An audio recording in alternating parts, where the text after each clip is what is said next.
Hi everyone, it is Atia here at Booking with Atia, and today I'm super excited to share with you my pile of possibilities for ARC August. Thank you to Vanessa from Read with Dr. B for asking me to be a co-host again this year.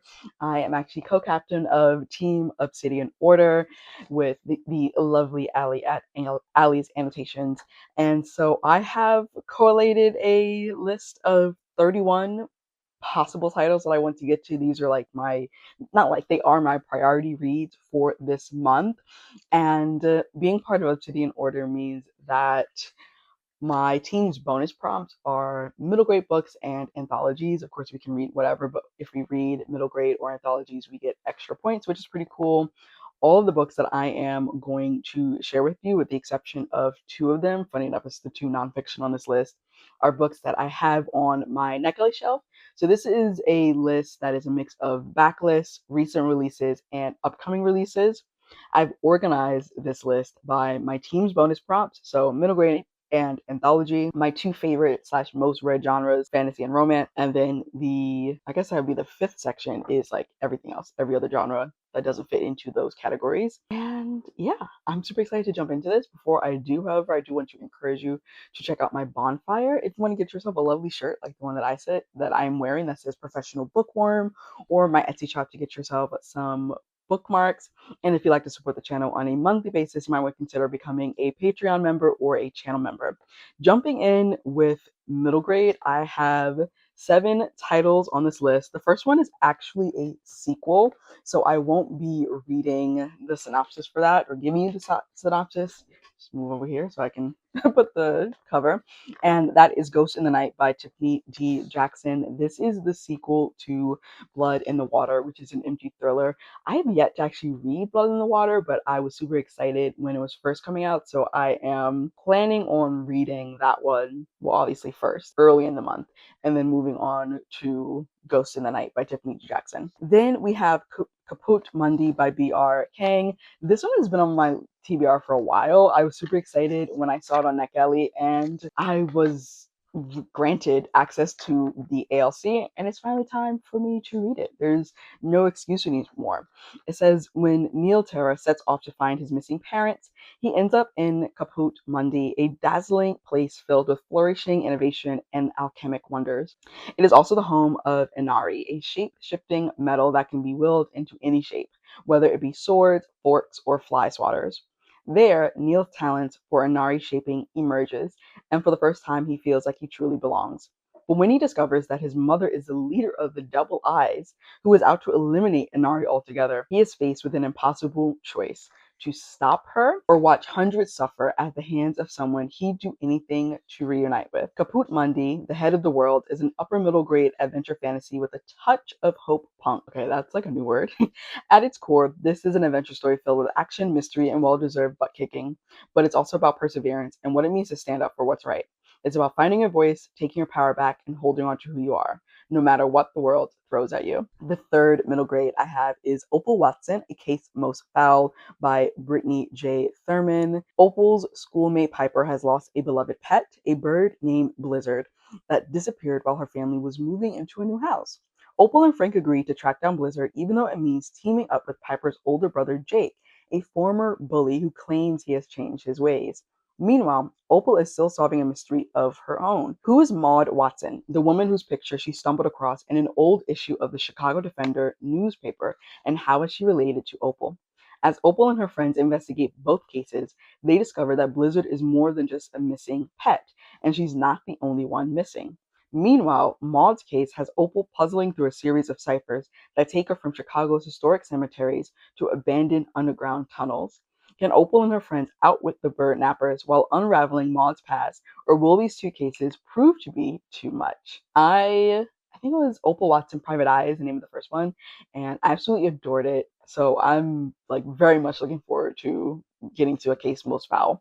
Moving on to Listen to the Girls by Chrystal D. Giles. When Calla finds out her favorite teacher has been accused of inappropriate conduct, she decides to take action in this powerful story about growing up, speaking up, listening to others, and learning to listen to yourself. because the more Kala listens, the more she realizes that maybe she has something to say too. This is probably going to break my heart and also make me angry at the same time, but we're going to go with it. The last book in the middle grade section is The Fire Serpent Legacy by Cindy L. Rodriguez.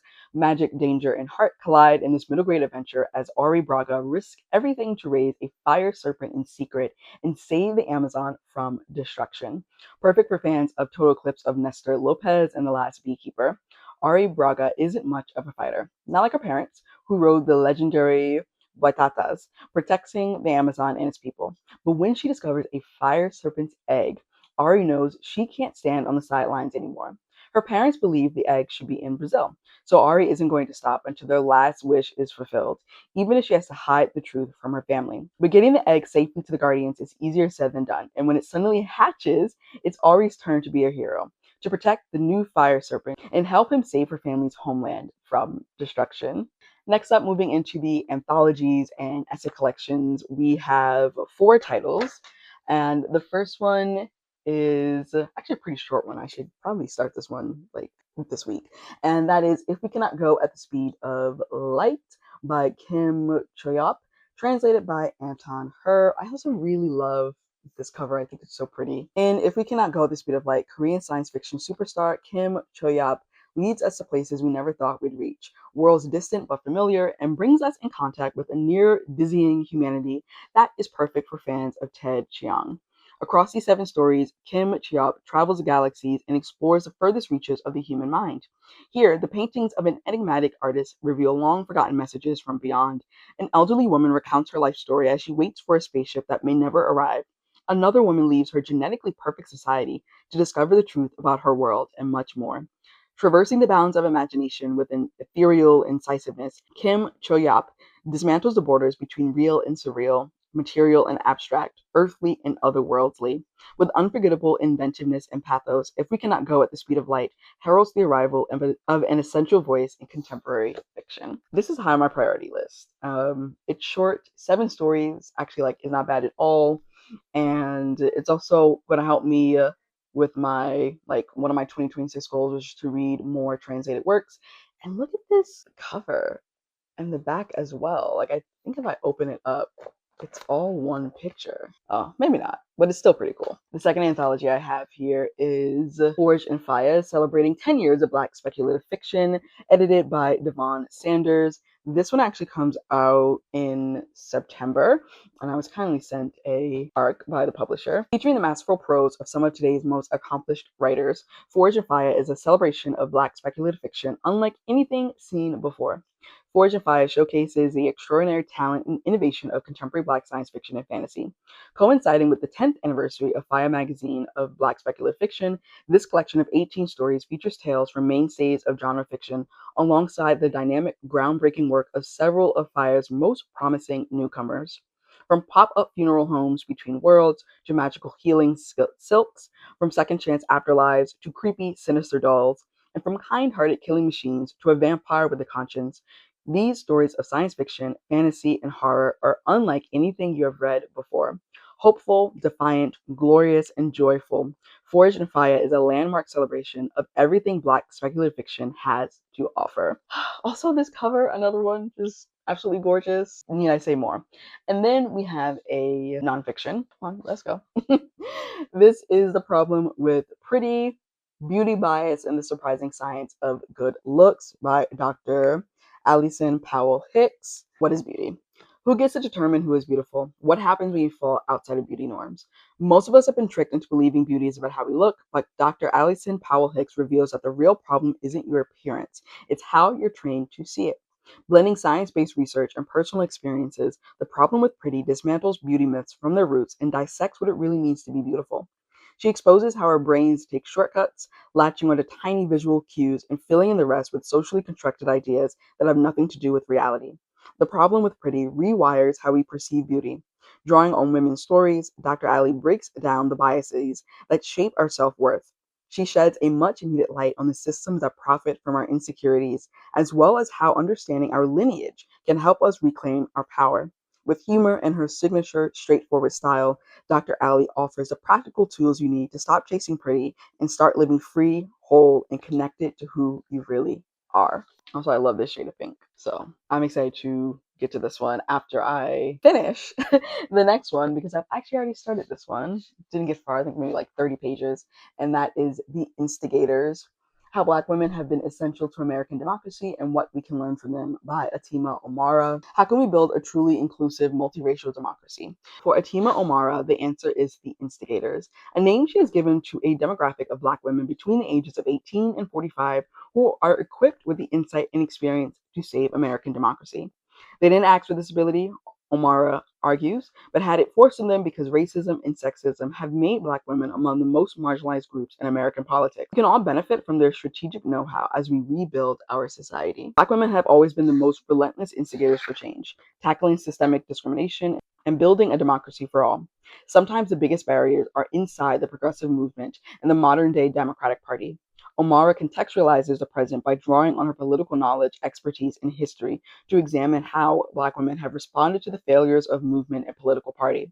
She also provides actionable recommendations organizers, donors, candidates, strategists, political party leaders, and everyday people can use in their communities to build an inclusive democracy that endures beyond one election cycle. The Instigators is at once an urgent political guide, a historical exploration, and a poignant memoir that pulls from Omara's 2 decades of work in democratic politics and the progressive movement as an elected Democratic Party leader, movement organizer, former candidate, gubernatorial aide, campaign staff member for candidates at the national, state, and local level, and now as a political strategist. Powerful, insightful, and practical, it is imperative reading for everyone eager to protect and rebuild our democracy and to create a better tomorrow for all. And that's The Instigators. All right, next up, we're going to talk about one of my favorite genres, and that is romance. And I have 5 titles here. The first 3, I'm not going to give you their synopses because I've actually just recently talked about them in a video. So make sure to check out my summer autumn romance TBR videos. There's 2 parts. The ones that actually, these are both videos, because this first one, Vanessa Jarrett's Got a Man by Laquette. This one is in part 1, which is authors that I have not read from before. And then the next 2, Drunk on Love by Jasmine Guillory and Just Our Luck by Denise Williams, are in part 2, which is authors I have read from before. Super excited to get to those this month and, get them off of my NetGalley shelf and write my reviews for them. Then we have By the Bootstraps by Alexa Martin, which I've talked about a few times because this was in a book haul video, and I feel like it may have been in some other readathon. I can't even remember, honestly, but I feel like I have definitely talked about this book more than once. A cowboy romance novel enthusiast discovers that everything's bigger in Texas, even love. Fueled by a love of romance novels, Luna Starr was destined for a life with her head in the clouds. Her delusional tendencies serve her well, or at least they used to. When life throws her a curveball, she decides it's time to turn her cowboy fantasies into reality and purchases a tiny farm in Celestial, Texas. After all, don't all heroines try to outrun grief? Tate Jacobs hates cowboys, which is a small problem considering his family happens to own the largest ranch in Celestial.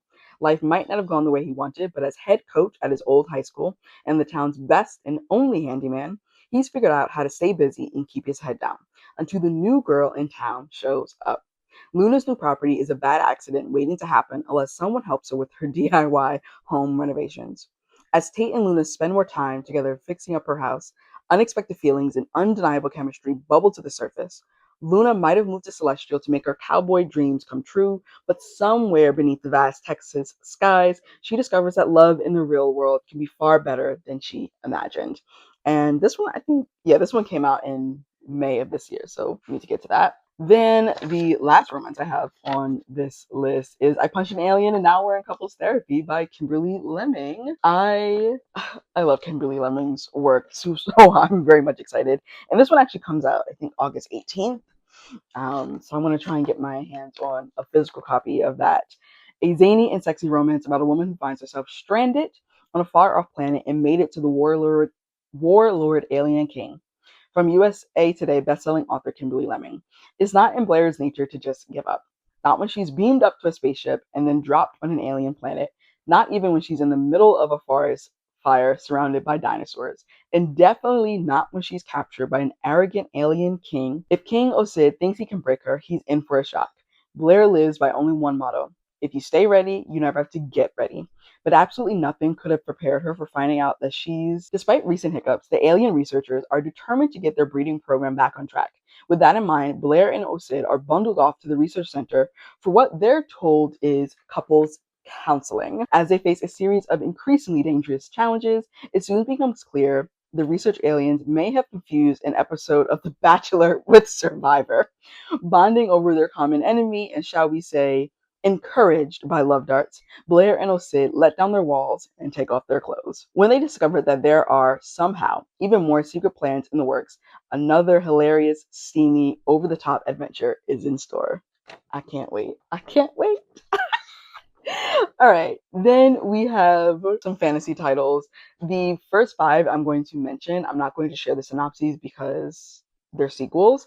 And the first one being one that I am part of the way through, and that is To Ride a Rising Storm by Monica Blackgoose. This is the sequel to Shape a Dragon's Breath, and the second book in the Nampeshe Wesit series. And I mean, where am I? I think I'm here. Yeah, already enjoying it, but I didn't expect not to enjoy it. Then we have A Clash of Carnivores by LaSalle Sambury, which comes out August 4th, and that is the sequel to A Mastery of Monsters. I read Mastery of Monsters almost exactly a year ago because I read it during ARC August, and I read it for one of our challenges, and I'm super excited to get my hands on that book and read it.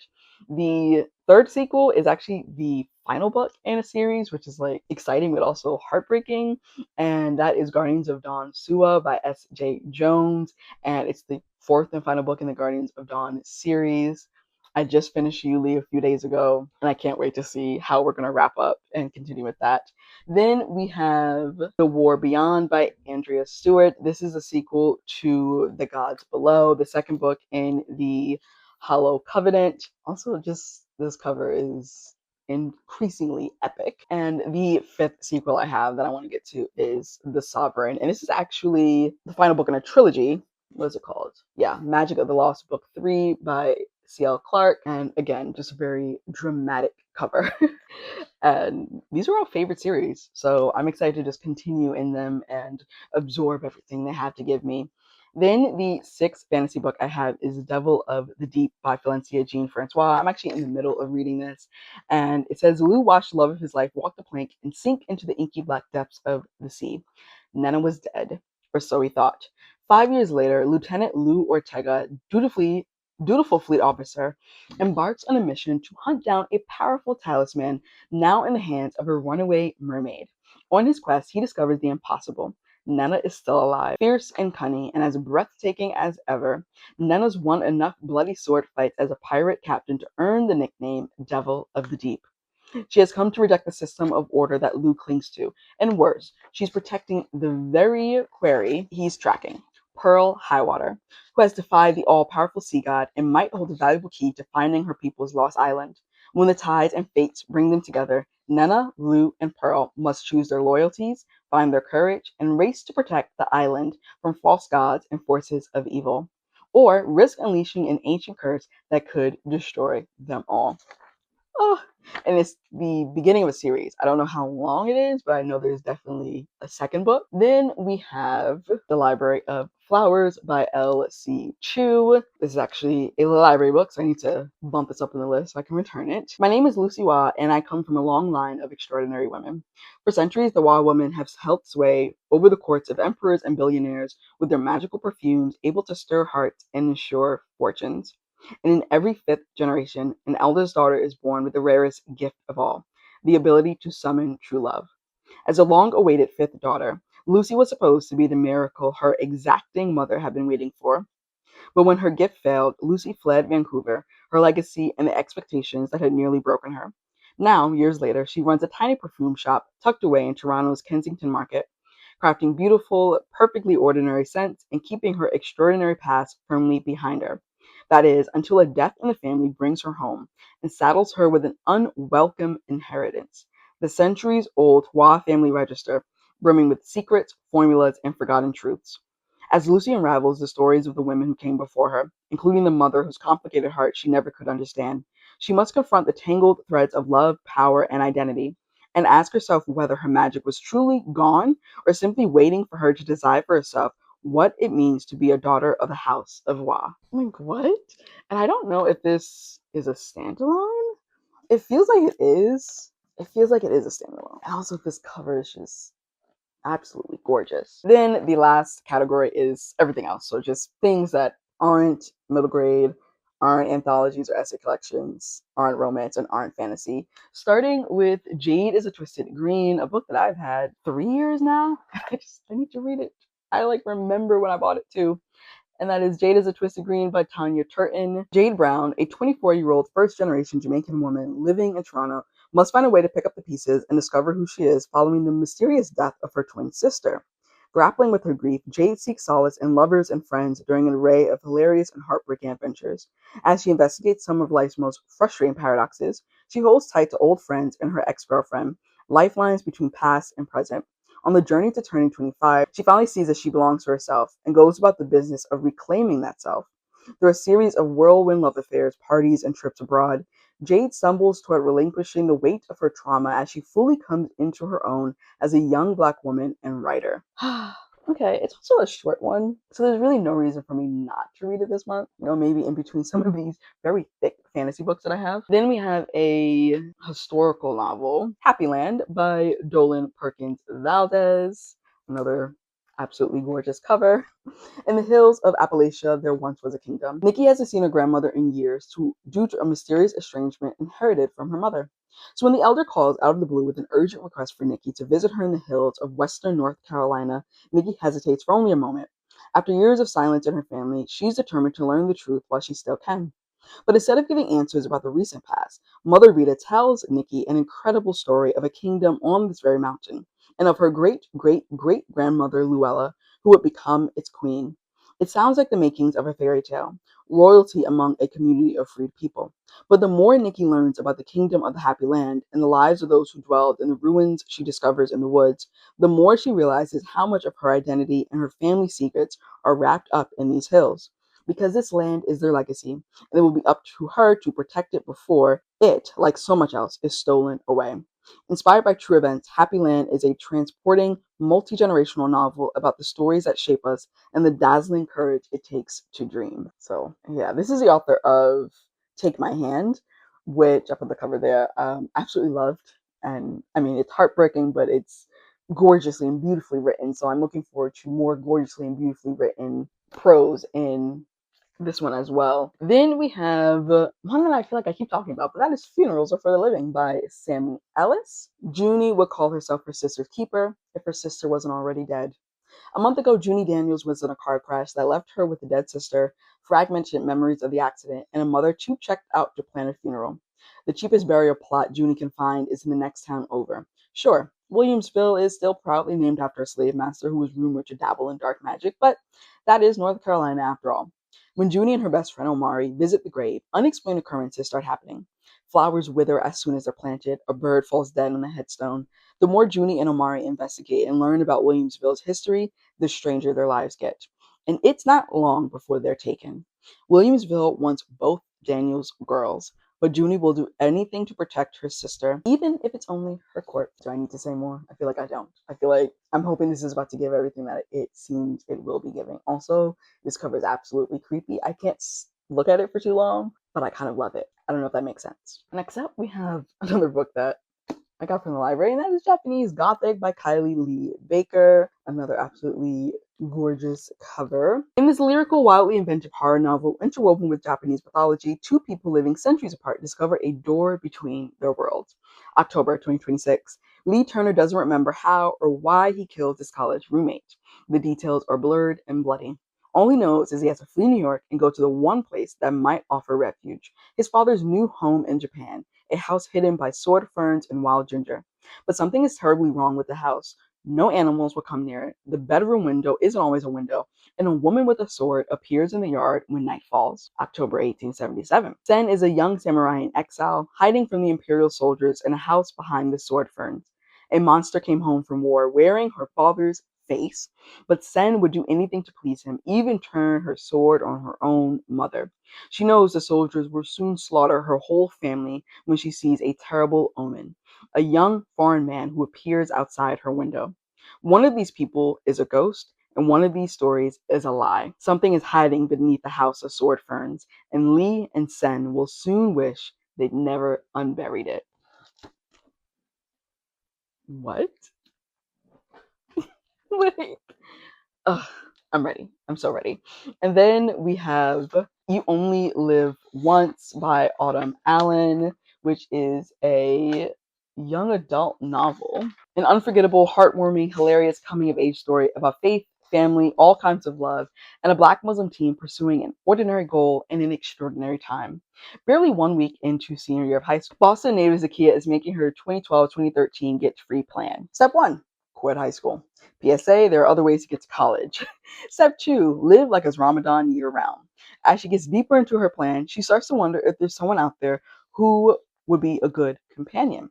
To everyone's surprise, Zakiya decides she wants to get married.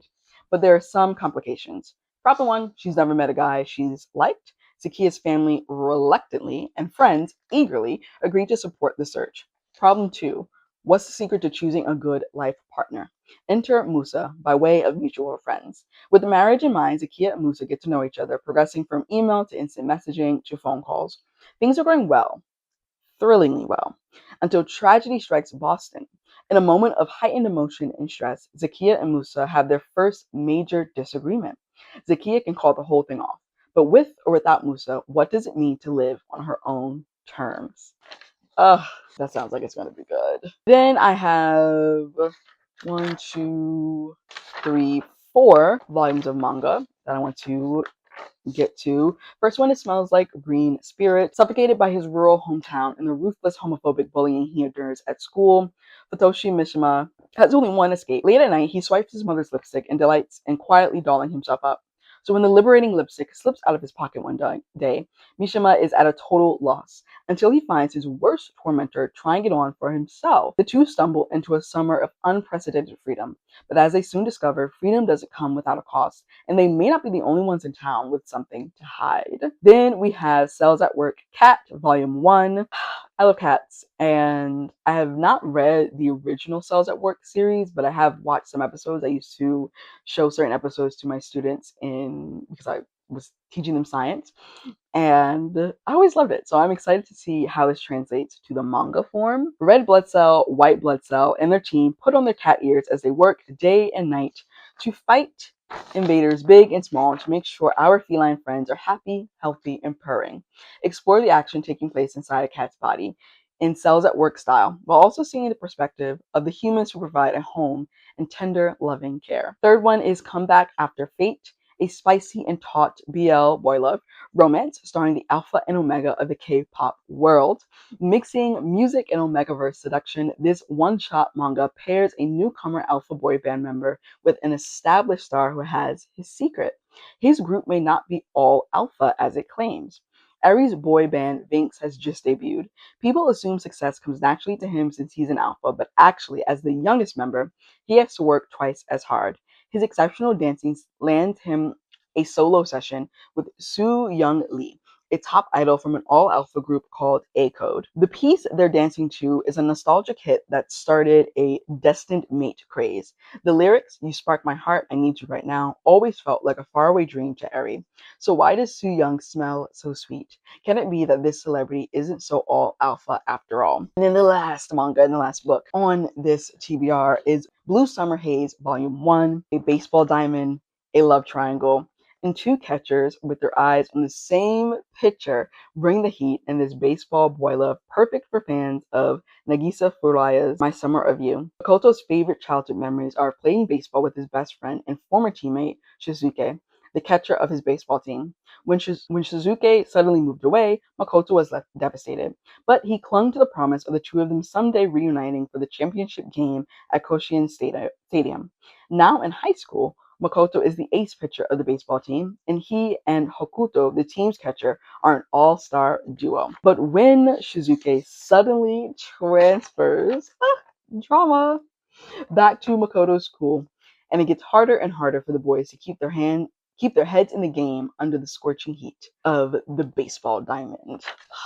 I'm excited. I'm excited. Let me know, have you read any of the ones that are already released or backlist? Are any of these on your TBR? What are your top priorities? Like maybe your top 3 books you're trying to finish during August. And if you are participating in ARC August, what team are you on and why is it Obsidian Order? If you're not and you're interested and you're like, how do I sign up? You can still sign up. All that information I'm going to put down below. Sign up link, Vanessa's announcement video, things like that.